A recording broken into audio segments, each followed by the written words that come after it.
Hello everyone, welcome back to my channel Trading and Earning. So, আজকে আমাদের topic হচ্ছে Bollinger band. Bollinger band কিন্তু technical অ্যানালাইসিসের একটা most important and popular tool. So আমি আজকে Bollinger ব্যান্ডের আগে থেকে এঁকে রেখেছি। সো বলিঞ্জার ব্যান্ড কিন্তু তৈরি হয় এই তিনটে ব্যান্ডের সমন্বয়, মানে তিনটে ব্যান্ড একত্রিতভাবে।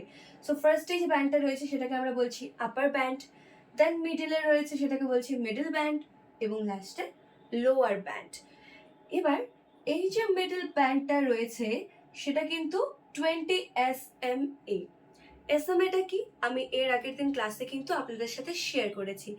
SMA মানে আমাদের সিম্পল মুভিং অ্যাভারেজ, আর এখানে 20 আছে মানে 20 ডেজের সিম্পল মুভিং অ্যাভারেজ। যদি SMA সম্পর্কে আপনারা না জানেন তবে আমার আগের ভিডিওটাকে কিন্তু আপনারা ফলো করতে পারেন। সো এবার আসি বলিঞ্জার ব্যান্ডের ইউজের দিকে। ধরুন আপনার কোনো শেয়ারের চার্ট প্যাটার্নে আপনি বলিঞ্জার ব্যান্ডটিকে ইউজ করেছেন এবং এখানে এরকম একটি আপনার চিত্র তৈরি হয়েছে। এবার সেই শেয়ারের ডে ক্যান্ডেল হতে পারে, 5 মিনিটসের 10 মিনিটসের ক্যান্ডেল হতে পারে। সো সেই ক্যান্ডেলগুলো যে লোয়ার ব্যান্ড রয়েছে সেই লোয়ার ব্যান্ডের কিন্তু কাছাকাছি, মানে এই নিচে বা কাছাকাছি তৈরি হয়েছে। তারপরে একটি ক্যান্ডেল তৈরি হলো যেটা লোয়ার ব্যান্ডের উপরে তৈরি হয়েছে। সো এই পজিশনটা থেকে, মানে যে ক্যান্ডেলটা লোয়ার ব্যান্ডের উপরে তৈরি হয়েছে, এখান থেকে কিন্তু আমাদের একটি বাই সিগন্যাল আসে। মানে এই যে সিচুয়েশনটা বা এই যে জোনটা রয়েছে এটাকে কিন্তু আমরা ওভার সোল্ড পজিশন বা ওভার সোল্ড জোন বলতে পারি। সেম ভাবেই যদি 5 মিনিটসের ক্যান্ডেল বা ডে ক্যান্ডেলগুলি আমাদের এই আপার ব্যান্ডের ওপরে তৈরি হয়েছে ধরুন, এবং আপার ব্যান্ডের ওপরে তৈরি হওয়ার পর যে কোনো একটি আপনার ক্যান্ডেল কিন্তু সেটা নিচে তৈরি হয়েছে, তবে সেখান থেকে কিন্তু আমাদের একটি সেল সিগন্যাল আসতে পারে। মানে এই যে সিচুয়েশনটা তৈরি হয়েছে এটাকে কিন্তু আমরা ওভার ব্রড জোন বা ওভার ব্রড পজিশন কিন্তু বলতে পারি। এবার আমাদের ব্যান্ডের এই জায়গাটা কিন্তু অনেক ইম্পর্টেন্ট, কারণ এই যে গ্যাপটা দেখতে পাচ্ছেন এই গ্যাপটা মানে মার্কেটে কিন্তু অনেক ভোলাটিলিটি বা সেই সময় কিন্তু অনেক উত্তেজনা ছিল, যেটাকে আমরা ভোলাটিলিটি বলছি, এবং এখানে এসে ভোলাটিলিটিটা কিন্তু অনেকটাই কম। মানে এখানে দেখুন এখানে অনেকটা স্পেস রয়েছে এবং এখানে গিয়ে কিন্তু ব্যান্ডটা অনেকটা পাশাপাশি মানে কাছাকাছি চলে এসছে।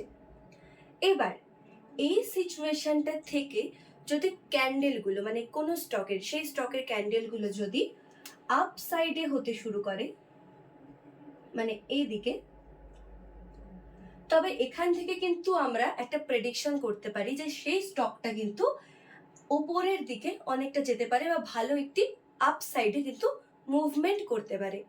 এবং অপর দিকে ক্যান্ডেলগুলো যদি এইখানে না হয়ে নিচের দিকে হয় তবে কিন্তু আমরা ধারণা রাখতে পারি যে সেই স্টকটি নিচের দিকে মানে ডাউন সাইডে একটি ভালো মুভমেন্ট হতে পারে। অর্থাৎ আমাদের যে মিডল ব্যান্ডটা রয়েছে এই মিডল ব্যান্ডের ওপরটা হচ্ছে বুলিশ, অ্যান্ড মিডল ব্যান্ডের নিচে যে সমস্ত ক্যান্ডেলগুলো হবে, মানে মিডল ব্যান্ডের নিচে যদি আসে, মানে লোয়ার ব্যান্ডের কাছাকাছি মিডল ব্যান্ডের নিচে, তাহলে সেটা হচ্ছে বেয়ারিশ।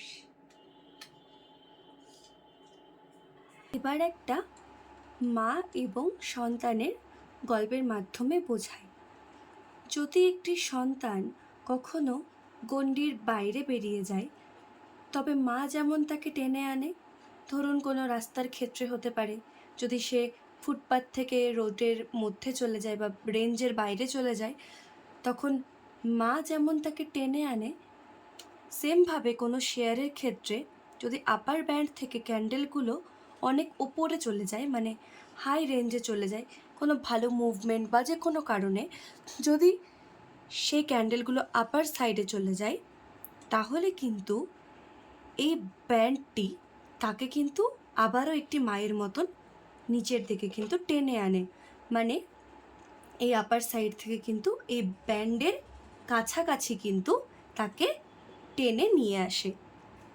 সেমভাবে কিন্তু লোয়ার ব্যান্ডের ক্ষেত্রেও যদি রেঞ্জের বাইরে আমাদের ক্যান্ডেলসগুলো কখনো চলে যায়, তবে কিন্তু সেক্ষেত্রে আবারও লোয়ার ব্যান্ড সেটাকে কিন্তু ভেতরের দিকে টেনে নিয়ে আসে এই লোয়ার ব্যান্ডের কাছাকাছি। সো এই ছিল আমাদের ওভারঅল কিন্তু বলিঞ্জার ব্যান্ড সম্পর্কে।